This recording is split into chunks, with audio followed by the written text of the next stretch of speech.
You called me a jack. How many? And your response was to call me a race baiter. Damn. Why is it? Doesn't So we've even, talked about race a little bit. Do you think that Chauvin sure, was a racist? That this was a race-based crime? It's not. I don't know if this is Do I relevant, believe is that? it? Ben Shapiro is a guy that's been around for a while. He's established himself in the conservative community as one of the preeminent voices. He's beloved by a lot of conservatives, a lot of right-wingers. He's unapologetic about his positions on practically most, if not all, occasions. And he certainly was that way when it came to talking about Derek Chauvin, the officer most of us believe, and the courts clearly believed, murdered George Floyd several years ago, sparking riots across the country at that particular moment in time. Oh, no. If this is going to be a lot about Derek Chauvin, I hope Smith is like super familiar. I hope he's super familiar with all the facts of that case. Ben Shapiro has stated for the record that he believes Donald Trump should pardon Derek Chauvin. I took exception to that. I didn't know what he was thinking. I said to myself, why would you suggest such a thing? And I even went so far as to say, or to ask, Ben Shapiro, a devout Jew who is incredibly supportive of Israel and the Jewish community and issues pertaining to the Jewish community, I asked a simple question: if George Floyd had been Jewish and there was a knee on his neck for over 9 minutes. Have you already explained why you think conservatives are pushing for the pardon of Chauvin? I have no idea. Isn't it just the Daily Wire that started this and now other people kind of jumped on board? I wonder if it's just to try to get like a total W on all the BLM stuff. Like if they can rewrite as much as history as officially as possible, it just makes them feel better about their overall narrative. So if they can get like Chauvin pardoned, then they can officially point back and look and say, oh, look, all of BLM was a lie. See, we proved it. This is one of the reasons also why I disagree with the attorney guy that came on to chat yesterday, who I think we like agree on most things. We just had a minor disagreement over this thing.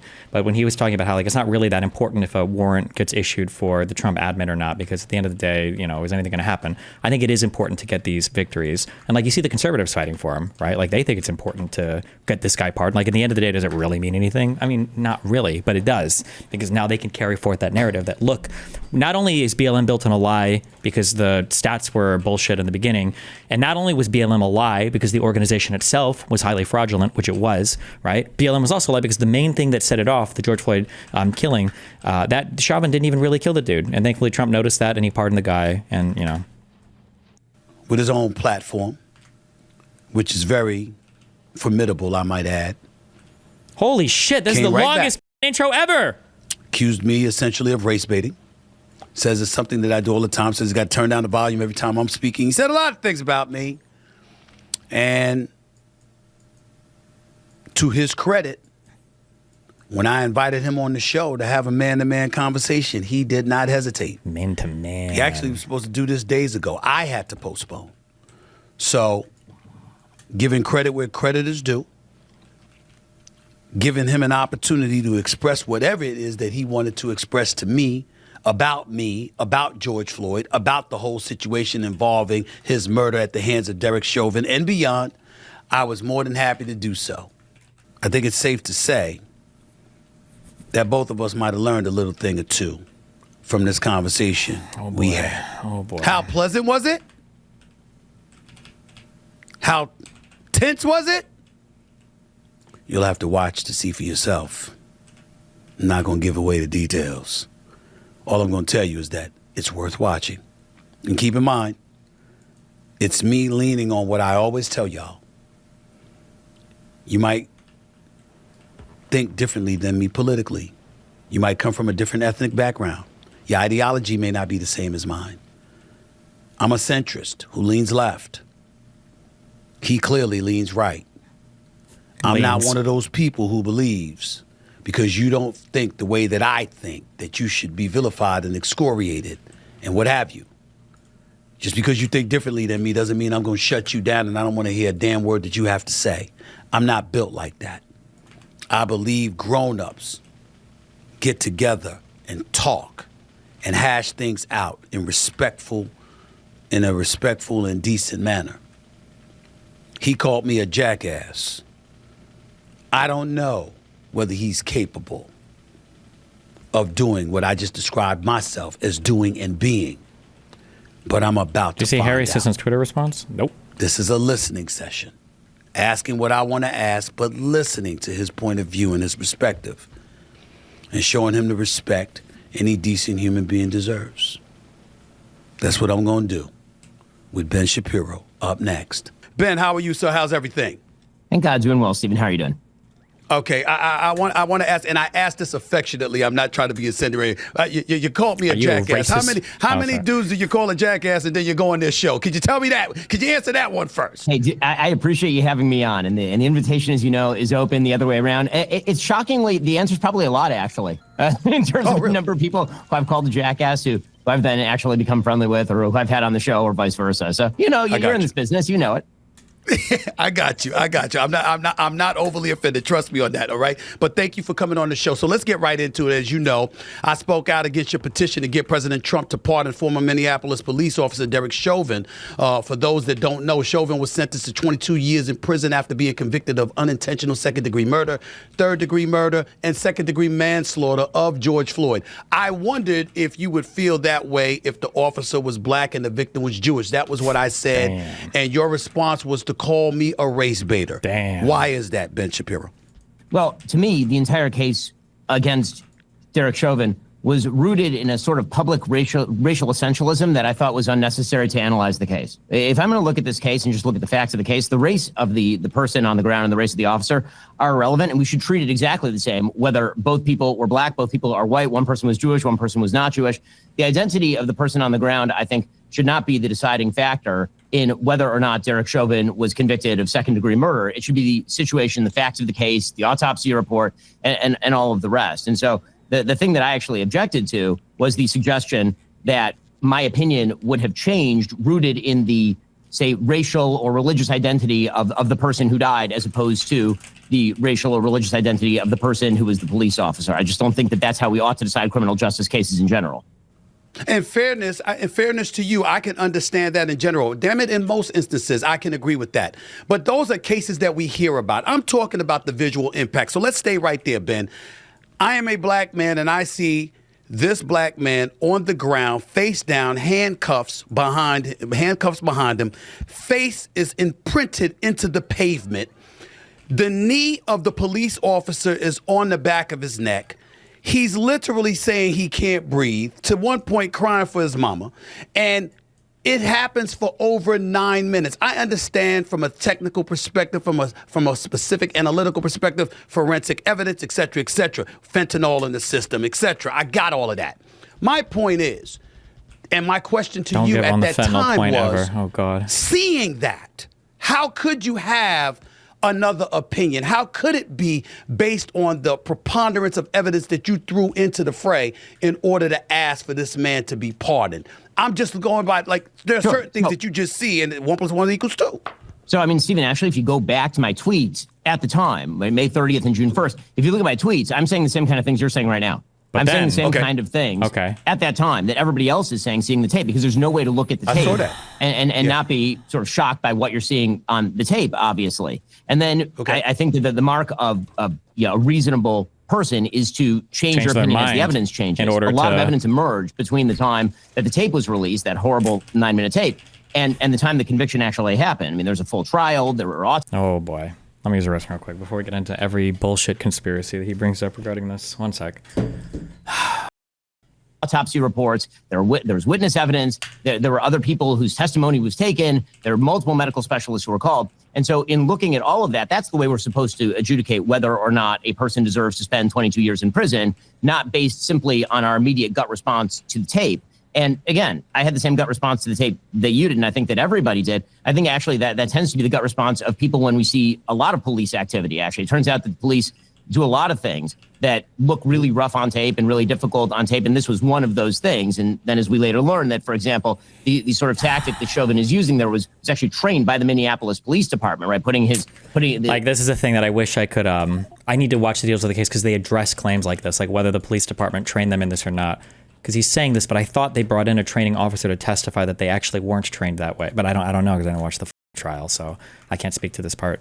it's a submission technique that's used if you have a person who's resisting arrest, or if you learn during the course of the investigation that George Floyd was saying, "I can't breathe," before he was even taken out of the car. He says, "I can't breathe" on the longer tape 6 times before he's even taken out of the car. I mean, it's a very long interaction with the police officers. He does say that. I'm surprised he doesn't bring up the other one where he's like, and he said, take me out of the car, put me on the ground. He also says that too. And it's like clear that he's like just talking shit because he just doesn't want to be arrested. But that doesn't mean that you can then put him on the ground and sincerely keep him from breathing, right? Like, I think that if Chauvin, there was the guy in the New York subway that choked and killed that one dude. And I thought the totality of that choke was like, I thought it was less than 2 minutes. Am I wrong on that? Did we look it up? Was it actually longer? It was a decently short amount of time, and then the guy died. Like, if that was the case with Chauvin, or if he was like on Floyd for like a minute or two, and then the guy died, then I'd be like, okay, Jesus, that's. But like, bro, 9 minutes? Oh, people are saying 3 to 6 minutes. Maybe it was the guy stopped moving for like a short amount of time. I would have to go back and rewatch it. Maybe it was he had the guy in like a bad choke, like he couldn't get a clean choke, and then the guy was like not moving for 30 seconds, and then he let go, and then the dude was already dead, which I thought was crazy, but I don't know. Before you get to that 9-minute tape, the part that we all saw, and there's a part of the story that you can't see on the tape, which is the reverse angle. You can't see that there's a big crowd that's shouting at Chauvin. Chauvin was responding. No, it was clean.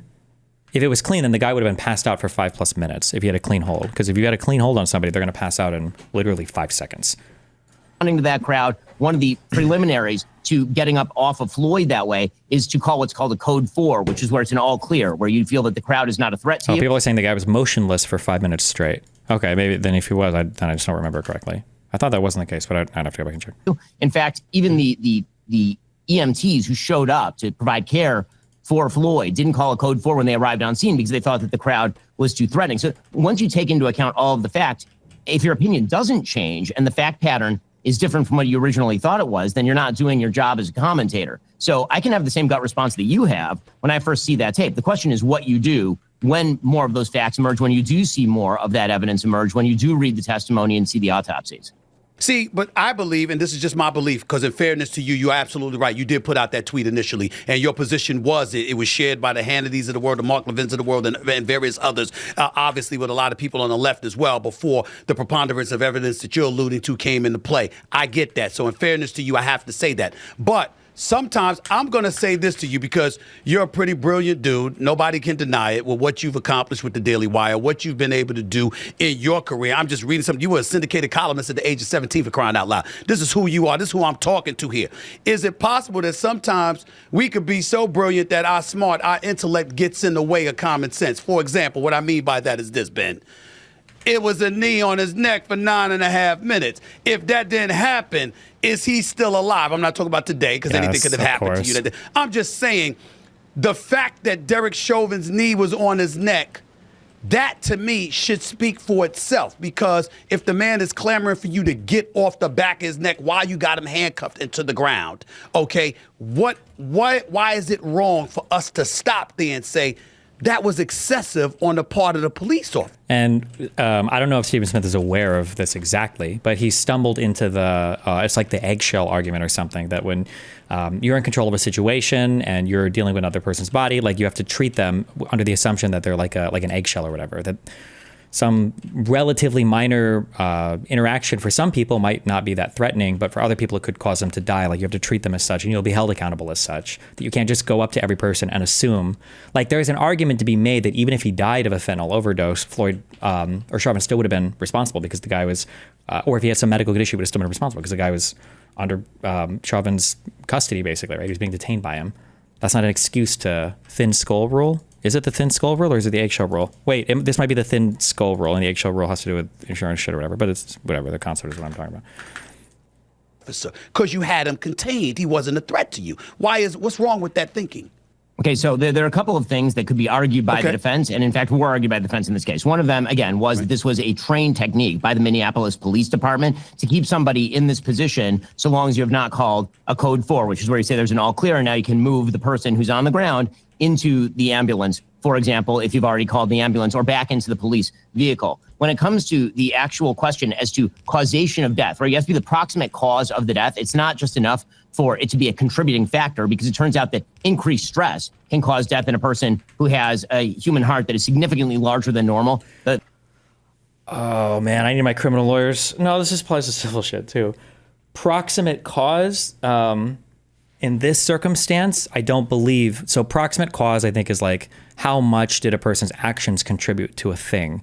I'm pretty sure that when you talk about handling here, proximate cause is not the analysis I think that you partake in. Like, if somebody has a pre-existing heart condition and then you go to like arrest them and you kind of like throw them on the ground or whatever, and then they end up dying in your custody, even though they died 99% because of the heart condition, the proximate cause is not the analysis that you use there. The analysis you use is that the thin skull or the eggshell rule or whatever, like, this person was in your control. You have to be aware that some people might have these conditions. Even if you're not the primary contributor, even if you wouldn't say proximately, you were mostly the one that, or you weren't even the proximate cause of this person's death. I don't think that's the analysis that you use in these circumstances. I need my legal people to tell me, but I'm pretty sure that's the case, yeah. The autopsy showed that Floyd, unfortunately, had an incredibly enlarged heart, much heavier than normal. His lungs were much larger than normal person's lungs because of heavy and over time drug use. He had 11 nanograms of fentanyl in his system. All of the drug talk screen shit is totally and completely irrelevant. We all have video of George Floyd dying. It was very, very, very obviously and very, very, very clearly not the result of a drug overdose. So anything citing any tox report here is just from people that don't do drugs, don't know how drugs work, or don't know what overdoses look like, especially on downers. It's not a guy screaming, I can't breathe, I can't breathe. Nobody ODs on downers like this. There was no fentanyl in his bloodstream. His body had already metabolized fentanyl in his system, so his initial levels were even higher. Like, this was not an overdose. No reasonable person thinks it was an overdose. At the time per milliliter of blood, which is over 3 times what it would cause normally to kill somebody. Who has no tolerance built to it. But there were people, when we looked, there were people that were brought in with like 50 times, I think, the lethal level. You build a tolerance to opiates incredibly quickly.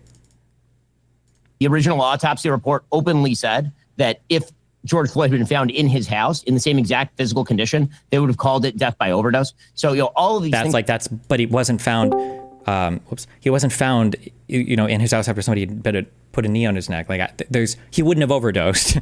If he wouldn't have had a knee on his neck, he wouldn't have died, which is what Smith was bringing up. He wouldn't have died if not for, somebody said in chat, it's a but-for analysis. But for the knee on his neck, he wouldn't have died, right? Things taken into account raises the question of reasonable doubt, right? The standard in our criminal justice system is in fact a reasonable doubt standard. And that raises the question as to why there's not, at the very least, reasonable doubt. So you can say that your sort of first jump at this is... I'm going to turn to Minneapolis I hate now. that I haven't watched, because I don't know the particular statute, because it was third-degree murder and then some manslaughter things that he got. So I don't know what they had to prove to get this conviction. And now he can say, I don't know what they had to do beyond a reasonable doubt to convict, but...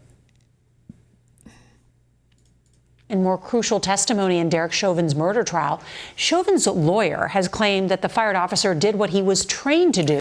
I'm fairly certain Destiny's right, assuming it's an intentional criminal act or tort. Proximate causation is more relevant in unintentional acts caused by recklessness or negligence. Yeah, I believe that's the case.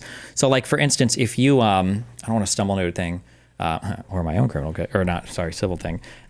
Like, if it was the case that your child... No, we'll say friend. If it's the case that your friend doesn't have a driver's license, and then you give your friend your keys and you let him drive knowing that he doesn't have a driver's license, if your friend gets into a car accident, you might have some level of liability for that. But if your friend goes on like a terror attack with your F-150, you're not liable for that. Like, because there's a thing called foreseeability. Like, was it possible that you could have known that your friend was about to go commit a terrorist attack with a truck? Probably not, right? There are specific carve-outs for things that have exceptions to this. Like, I think it's called like the Dram state law. Like, if you send a person out of a establishment that's drunk and they get into an accident afterwards, I think the establishment can be held fully liable, but that's a law that circumvents the ordinary foreseeability, proximate cause analysis. But I didn't watch this whole trial though, so I don't know is the trial like well recorded, or is it also a garbage tier trial with shitty audio? And I'm going to turn to Minneapolis now. In more crucial testimony in Derek Chauvin's murder trial, Chauvin's lawyer has claimed that the fired officer did what he was trained to do when he pinned his knee on George Floyd's neck. Well, today, the lieutenant who trained Chauvin told a very different story. Here's CBS's Jamie Yukas. More police officers coming forward and testifying against one of their own in the Derek Chauvin trial. Sir, is this an MPD trained neck restraint? No, sir. Has never been. Not to my neck restraint, no, sir. Lieutenant Johnny Mercel is a use of force instructor with the Minneapolis Police Department. Chauvin attended his training class in 2018. But we don't train leg neck restraints with the officers in service. As far as my knowledge, we never have. Under cross-examination, Mercel testified that officers are trained to use their knee across a person's back or shoulder. However, we've cautioned officers that be mindful Trained. in service. As far as my knowledge, we never have. Under cross-examination, Mercel testified that officers are trained to use their knee across a Prone arm control. person's back or shoulder. However, we've cautioned officers that be mindful of the neck area and to look for the shoulder. And the jury heard from use of force expert Sergeant Jody Steiger. My opinion was that the force was excessive. Steiger is with the Los Angeles Police Department and has worked in some of LA's toughest neighborhoods. Once he was placed in the prone position on the ground, they should have slowed down or stopped their force as well. Meanwhile, a key witness and Floyd's friend, Maurice Hall, made an appearance in court today via Zoom. He was sitting in the SUV with Floyd when officers approached their vehicle last May. Hall's lawyer says her client is refusing to testify about whether he provided drugs to Floyd, fearing self-incrimination. Give this family strength. Today, George Floyd's family and supporters held a prayer service outside the courthouse. But one thing I can tell you, after we get the verdict and we get this conviction, we'll be able to breathe. Jesus. The prosecution is expected to start calling in. Fuck me. Reasonable doubt. So you can say that your sort of first jump at this is he's guilty. Look at the knee on his neck. There's no damage to his neck tissue, by the way, in the autopsy report. You can say all of that. There doesn't need to be damage to his neck tissue for him to not be able to breathe, though, right? Say that that's a plausible explanation. I won't even make the case that that's not a plausible explanation. I'll make the case that a plausible explanation is not enough to convict a man in court, especially based on the surrounding circumstances, the amount of pressure that was brought. This was not a fair trial, is one of the points that I'm making. So when it comes to the actual trial itself, there are members of the jury who are at actual rallies wearing shirts that said, "I can't breathe," before they were actually on the jury. There are members of the jury who have openly said that they felt public pressure to convict in a particular way. The president of the United States, or one of the people who was running for president of the United States at the time, Joe Biden, was openly calling for his conviction. The Minneapolis city. Is that true? Did Biden call for his conviction, or did Biden say that I hope the justice system does what's right or whatever? I'm curious what the actual statements were. I don't know. Wait. Trump was president then, no? Or no, well, the trial might have been ongoing, though. I don't know when he was actually convicted. It might have been under Biden's admin, so. Paid the family of George Floyd, I believe it was a $27 million payout in the middle of the trial. So all of this tends to go to, is that an impartial jury, right? These $1 million payout, his conviction. The Minneapolis city paid the family of George Floyd, I believe it was a $27 million payout in the middle of the trial. I don't know how this is normally seen in terms of like poisoning a jury, but a civil case is going to have a different standard of proof, and a civil case is going to be a different thing than the criminal case that's ongoing. So all of this tends to go to, is that an impartial jury, right? These all have serious consequences for the jury system.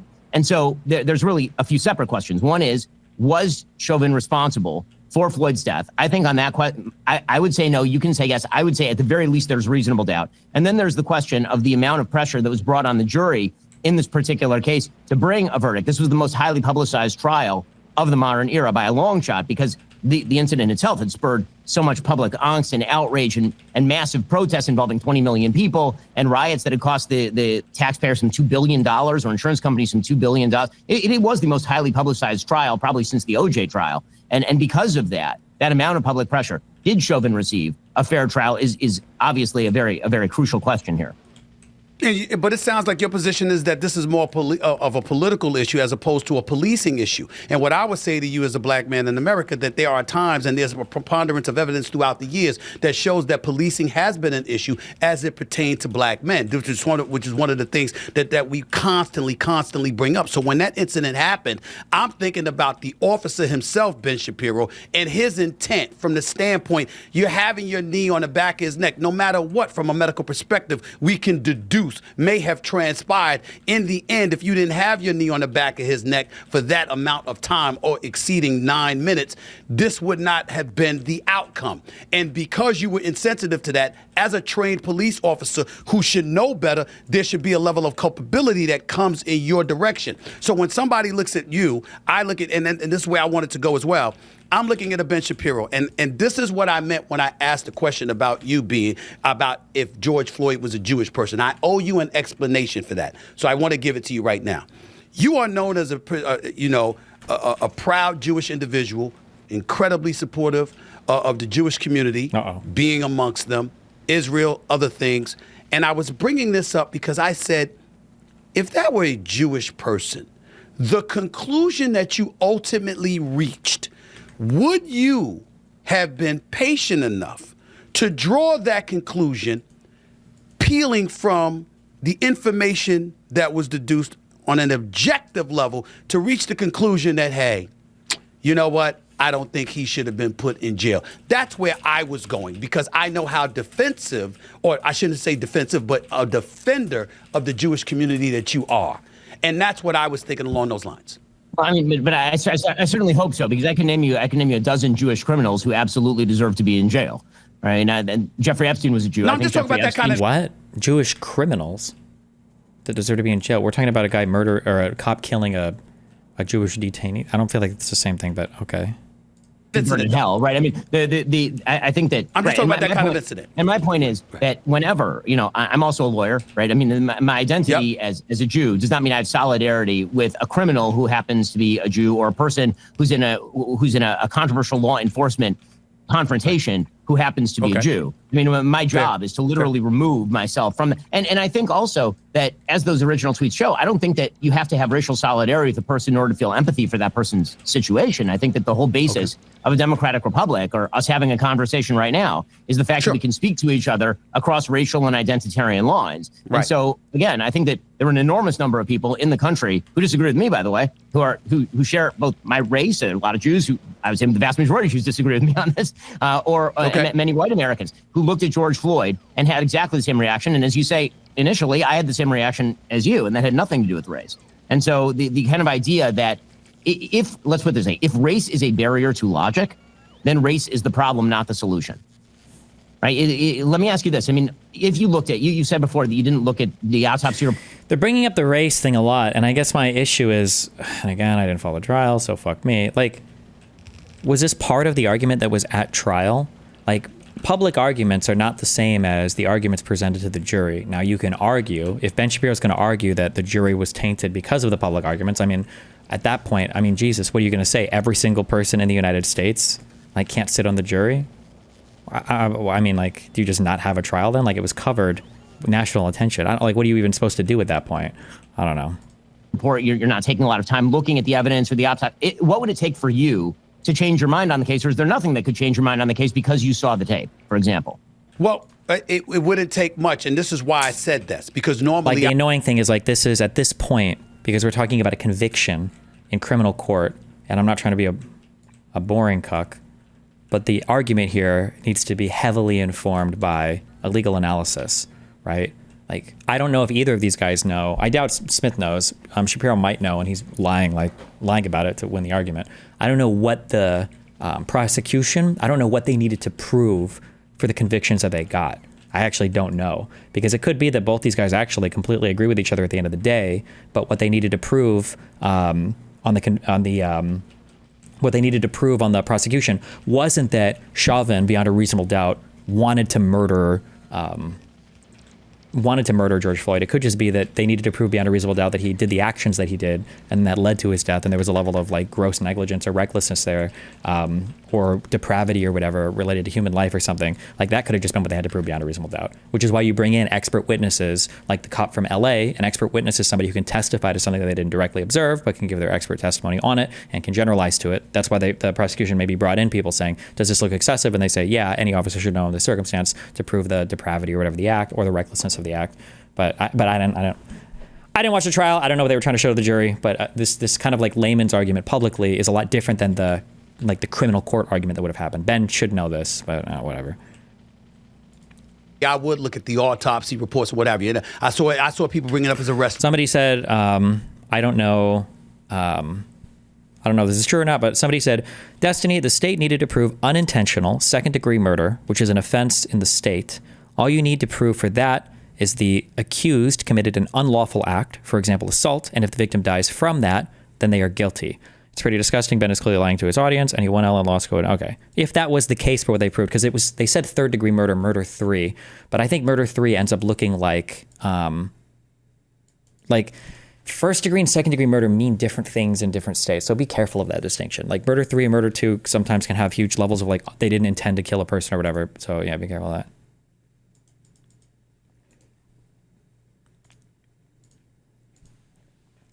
Record. I saw people bringing up fentanyl in the system. I saw all of these things. And all I could come to, Ben, fair or unfair, was that none of that matters if he wasn't on the ground with a knee on the back of his neck for 9+ minutes. Because I'm looking at a trained police officer who should know better. I looked at the experts who were saying, with their trade, there was no reason, and you saw it, I'm sure you saw this, and not to say that you would embrace it with the level of sincerity that others may, because I know the level of skepticism that you look at when you see the news outlets, and by the way, I don't blame you. I'm with you on that, okay? But I would say to you, listening to experts talk about how police officers are trained and pointing to the fact that Derek Chauvin had no business being in that position and putting George Floyd in that position, particularly once he was handcuffed and contained. To me, that, along with the ultimate outcome, is all the evidence I need. And that's where we might differ. I mean, that's totally fair if we differ on that. I guess the question I would ask you is, given the fact that that was a Minneapolis Police Department trained protocol, given the fact that Floyd did ask to be removed from the car, I mean, in the lead up to this... he's doing this one too. He asked to be put on the ground.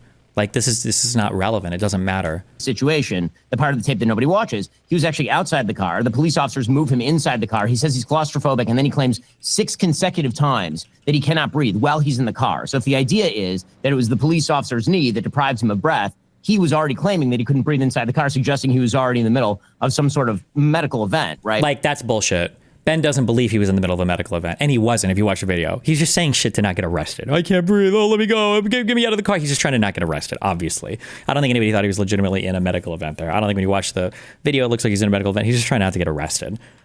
But again, even if that is the case, that doesn't absolve you of your responsibility, right? How many episodes of House start with a kid like joking and complaining about something, and then they actually have a medical emergency, okay? And then the parents have to take him to Gregory House to solve his issues, all right? And then he was brought outside the car. I guess the question that I have for you, again, is what level of evidence would need to be shown for you to get to reasonable doubt? I mean, you seem incredibly certain, right? All I'm saying is that the reasonable doubt standard is what pertains in criminal justice. Like this here is, I think Ben Shapiro is intentionally being a weaselly little liar. The reasonable doubt standard as applied to what behavior? As applied to what behavior? Because if all they need to prove is that the officer, like the chatter said, if all they needed to prove for this case was that the officer engaged in some illegal activity and he engaged in assault and then somebody that died as a result of that, that's all they need for the conviction, then what do you mean? What is this like reasonable doubt standard being applied to? Like, it doesn't apply to every, like, if you're not getting a murder 1 conviction, it doesn't have to be that he, like, beyond reasonable doubt was attempting to murder George Floyd because he hated him or whatever, or, you know, like, that's not what you have to show. But this is a malicious, it's not a good argument. Certain, right? All I'm saying is that the reasonable doubt standard is what pertains in criminal justice. What would it take to get you to reasonable doubt? Or is there no reasonable doubt that could be achieved simply by dint of the fact that he had his knee on his neck? By the way, it's not for the full 9 minutes. There are minutes where it's on his back. I mean, even the prosecution acknowledges that. The real question is, I think, the last 50 seconds, right? The last 50 seconds of the tape where Floyd stops breathing and Chauvin's knee is still on his neck. That is really the question as to whether this goes into criminal charge territory. Otherwise, he ends up being in a position where he's actually just using a typical subdual technique before you put the guy back in the car and you take him off to jail. Yeah, but that's what the expert witnesses were brought in to testify to. Was this a typical way to subdue somebody? And it seems like the expert witnesses brought in argued that no, it wasn't. So you can feel like the department might train on it, but I'm sure if they do, there's probably some caution that they heed if officers employ these techniques, whether or not that's part of the trial process, right? And I'm saying, to answer your question, there's absolutely nothing that could convince me that Derek Chauvin deserved a different outcome because of what you just articulated, what we saw, even if it's for the last 50 seconds. I'm not changing my position. I understand where you're coming from. I mean, this is a real question. Do you think? So we talked about race a little bit. Do you think that Chauvin was a racist? That this was a race-based crime. It's not. I don't know if this is Do relevant. I believe that? Is it? Yes. Did the prosecution go with this? Based on anything about his history that they articulated, because I know how people conjure up evidence to go at it. I do believe his actions indicated that. because I didn't see him doing that with anybody else. And the times that we were living in, and the climate, as you articulated accurately, I might add, the heightened level of sensitivity that it exists because of brutality on the part of some police officers. By the way, I never say police brutality because I don't like to castigate all police officers that way. I know if I'm in trouble, I'm calling 911. I'm not going to sit up there and denigrate police officers throughout this country. But there's rogues that exist in every profession. And I think there's rogues that exist with certain police officers. So to me, he came across as one. And that was my problem with it. Having said that, I want to get to... Is there any credibility to the argument that witnesses or experts that testified were afraid their testimony would get them targeted or attacked? I mean, there can be. And I mean, for some circumstances, you can have like a gag order on certain things where people aren't allowed to communicate with members of the... Well, I don't think you're allowed to talk with the members of the jury while they're deliberating the case at all, or while the case is ongoing. But I mean, like, I'm sure like to some extent that might be a thing that people worry about. But then what? Then what is your alternative? If there's an incredibly popular, like, national level case that everybody's talking about, you just don't go to trial? Like, you're just not allowed to have that trial process because too many people are seeing it and have an opinion on it? Like, what's the alternative there? To something else, because we're going to stay on this subject of race in this regard. When you saw the climate that exists, I understand you believe it was primarily instigated by the left. I want to know where you draw the line in the sand, and in terms of veering away from the political and just looking at a case on its merit and saying, this is what I see, this is where I stand, completely devoid of politics. I'm not talking race, I'm talking politics, meaning this has nothing to do with politics. This is the climate that we're living in. This officer should have known better, etc. Do you ever find yourself in a position where you're able to dismiss yourself from the political impact of something or the political agenda of something to draw your conclusions? Well, I mean, honestly, I think that in this particular case, this is a good indicator of trying to withdraw from a political sort of calculation, given the fact that, as some people have pointed out, on a pragmatic level, they've suggested that President Trump pardoning Derek Chauvin would be bad for President Trump politically. And the case that I've made is that's his job to determine. So then, I mean, are we going to say then that like every type of court case like this, we just don't trust the outcome? Like, would Ben Shapiro give the same credence to, I'm sure there was a case where a police officer got off on killing some unarmed black dude or something. I'm sure it's happened. Like, would Ben Shapiro say, oh, well, none of these should be, or like these should all be retried because these juries, had pressure, or there were people this is, I mean, like, you have to have some alternative. Like, yeah, there's going to be cases that are so popular, it's going to be hard to find a jury that doesn't have some kind of opinion on it. But I mean, that's part of the process. Like, and if the case is so nationally popular, I mean, like, it's just, I don't know what his alternative is. And what's pragmatic for him politically, it's my job to call something out as wrong when I see it to be wrong. In terms of criminal justice cases that have involved race, where I've removed myself on the other side, I mean, there are a bunch of them. Walter Scott, right, is a great example of a black man who was victimized by a white police officer. The police officer ends up convicted and going to jail. You're saying I'm not campaigning on his behalf because he deserves to go to jail, the officer in the Walter Scott case. There have been a number of horrifying or police-involved crimes in which the police officer deserves to lose his job and or go to jail, depending on the activities of the police officer. And you have to analyze those one by one. And I think that what we've seen, particularly from the legacy media over the course of the last many years, is that the only types of stories that tend to break into the news are ones with a... Would biased jury be ground for an appeal? Yeah, you can appeal because of jury shit. But I think Chauvin has used all his appeals and he didn't win any of them, so... A black victim and a white police officer. And the media immediately jumped to a particular narrative conclusion on the basis of that. And even if the facts end up debunking that conclusion, that narrative continues to be maintained. I mean, a good example of this might be Michael Brown in Ferguson, Missouri, where the initial claim was that Michael Brown was shot in the back by a police officer in cold blood. And it turned out that every aspect of that story was false. And yet there are still people who will, sort of repeat the hands up, don't shoot lie that never happened. I mean, that literally never happened. And that was debunked by the Eric Holder Department of Justice, for example. So I think that we really do have to look at each one of these situations in isolation. We're talking about the life of a person. If you're talking about narrative, if you're talking about sort of generalized race in America, then I think that it's important to look at as much data as humanly possible. I'm a data-driven person, and so I'll look at everything from the studies of Roland Fryer over at Harvard University about police I think it's a legitimate point that it's very difficult to have a fair trial when it becomes such a media circus. However, the only alternative would mean severe restrictions on the First Amendment, which I doubt Ben would. Yeah, like if you want, because people get mad about Tommy Robinson. Now, I don't know Ben Shapiro's true opinions on him, or Tommy Robbins, or is it Robinson? Robbins? I doubt I can find Ben Shapiro's true opinion on him because that guy is legitimately a fucking neo-Nazi. But in the UK, they have rules where they do have gag orders on ongoing trials so that they don't run into this exact problem. But every conservative that talks about that says that those are violations of freedom of speech. So I mean, like you can't have it all ways. Like you have to give somewhere, you know. Misconduct toward minorities, and it ranges on the scale. By the way, what Roland Fryer studies tend to show is that, for example, there's no disproportionate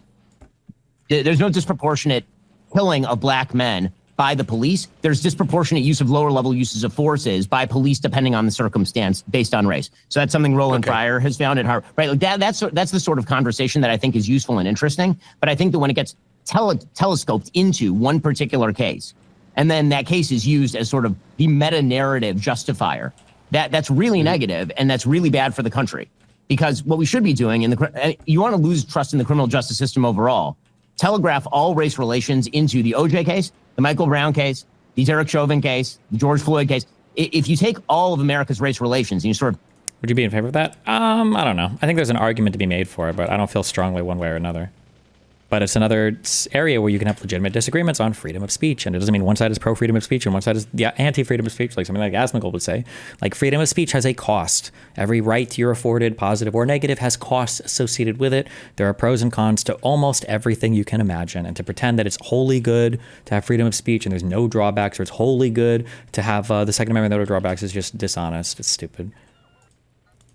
Put it on the back of one particular fact pattern. Usually the fact pattern is not capable of carrying that narrative burden. But Ben, isn't that easy for us on the outside looking at data, looking at analytics to draw those conclusions, as opposed to us having a personal experience or a personal investment in it? Like, for example, when it comes to the Jewish community, I would never think for 1 second that I could fully grasp and inhale what you experience as a Jewish person in the United States of America, when we've seen heightened levels of anti-Semitism, for example, and people alluding to those kind of things. Well, I'm not a Jewish person, so I wouldn't know. What about the argument that when we talk about black folks, you can point to data all you want to, and we get that part, but the real experiences that we endure from time to time is not something that you can necessarily calculate. How serious do you take those assertions coming from a community, whether it's your own mind or anybody else's? Obviously, it's true that we can never fully get into one another's shoes, right? I mean, that's just the reality of the world, and that's true beyond race. That's just true for individuals. You, Stephen, or me as an individual, you can't live in my shoes. I can't live in we're different people. We live different lives.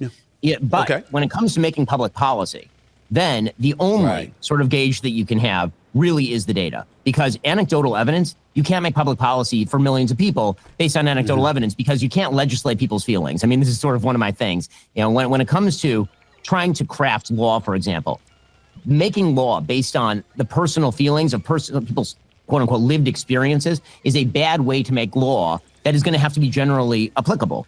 Because I may have particular feelings about a particular criminal case based on my own personal experiences. But if we do that, then what you end up with is a really high level of tribalism, in which it's if your racial identity prevails or my racial identity prevails, really bad things can come from that. And the law is designed to treat people as equal individuals underneath it.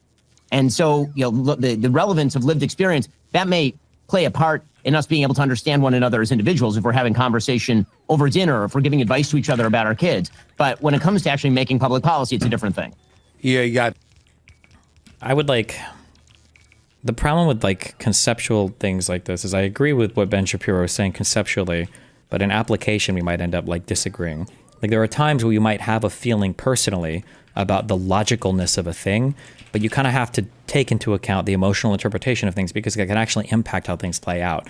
So a good example might be, I don't know if this has taken effect or if every state has followed suit, but if I were to tell you there should be a greater penalty in infecting somebody with with HIV as opposed to infecting somebody with gonorrhea or chlamydia or whatever, right? That might logically on its face pass a logic test. Oh yeah, this makes sense, that there would be a greater penalty for this.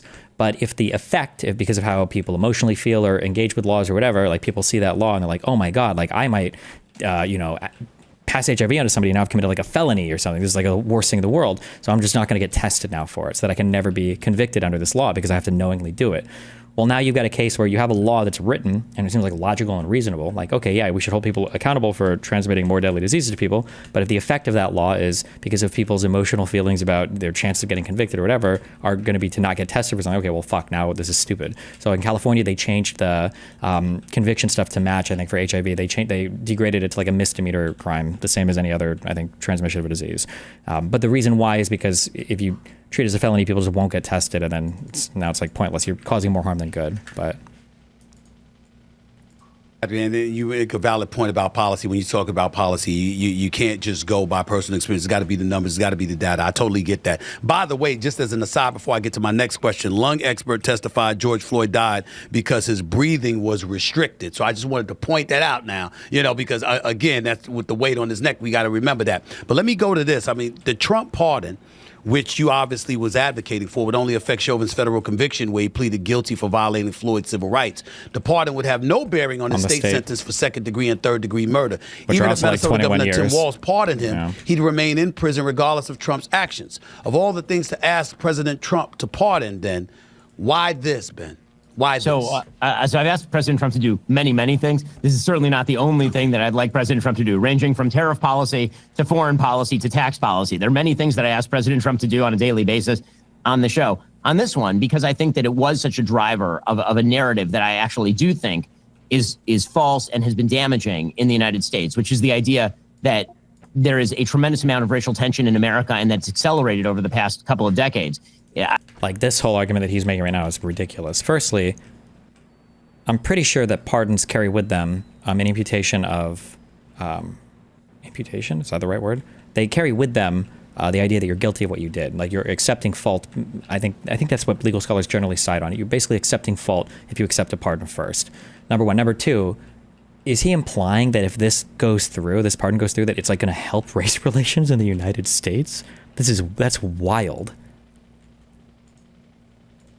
I think that it's important to elevate individual justice above, again, that sort of group identity-based narrative for the sake of the body politic. The BLM movement of 2020 was, at the very least, incredibly divisive and on a material level, incredibly damaging to the United States. And I think that one of the things that I'd like to get back to in the United States is a time when we actually had pretty good racial feelings about one another, and it wasn't all that long ago. I think that if you go back to the polling data, yes, if you go back to between the black community and the Jewish community, sure, but the black community and white community. So if you go back to Gallup polls of 2012, literally 2012. Okay. In 2012, okay, 75% of white Americans thought that race relations were on a good path with black Americans, and 65% of black Americans also thought that race relations were on a good path in the United States. And then by 2014, it had all dumped down into the below 50 mark for both whites and black Americans, and it never recovered from there. And one of the inciting events of that was, in fact, the riots in Ferguson and the sort of elevation of this narrative that America was deeply systemically racist in incurable ways, and that every inequality in American life could be chalked up to inequities that were buried in the founding of the country, and this whole broader racial narrative, which I think, again, that the best. I wonder how much stuff like Trump insisting that Obama wasn't a U.S. citizen, was actually from Kenya. I wonder how much stuff like that played into this. To get past a lot of these problems, honestly, it sounds naive, but it isn't. It's just reality. Any group problems, the best way to get past a group problem, if you're an individual, is to talk with another individual and to treat another individual as an individual, as opposed to trying to reduce everything to group identity, which is the reason I think I objected so strongly when you started talking about racial identity with regard to this case, because my whole point was, when it comes to interpersonal situations, the best way to treat other human beings, of course, is not as a member of a race. The best way to treat them is as individuals. And of course, a race is a component of their identity, but you treat them as an individual, regardless of what their race is. Yeah, but my pushback with you would be, Ben, I came at what you said, not at you. You see what I'm saying? Because there's a lot of things that you say and do that I don't disagree with. I'm a centrist, and there's some things, well, damn it, when you make sense, you make sense, okay? We're having this discussion right here. I'm listening to some of your points. I'm like, he's making sense on something. I mean, I get it. I might disagree, but I can't refute where you're coming from, it makes a lot of sense. And what I would ask you before we go, because I know you have you got to get on out of here, and I can't thank you enough for your time. And again, I'm going to come on your show when you ask me to as well. I really, really appreciate it. I'm not going to run from it. But I got to ask you this. When you talk about just treating individuals as individuals, one could easily argue that Ben Shapiro, with over 7.2 million followers, by the way, on his YouTube show. Okay, let's get that out the way with the Daily Wire and what you've been doing with that for years. Folks are not necessarily treated as individuals. There is groupthink. There are, and I'm not talking about just you. I'm talking about all of us. I'm talking about all of us. I'm guilty of this. You're guilty. Everybody, in my estimation. Where we think about something, when you had an issue with how I came at you, you brought up the left.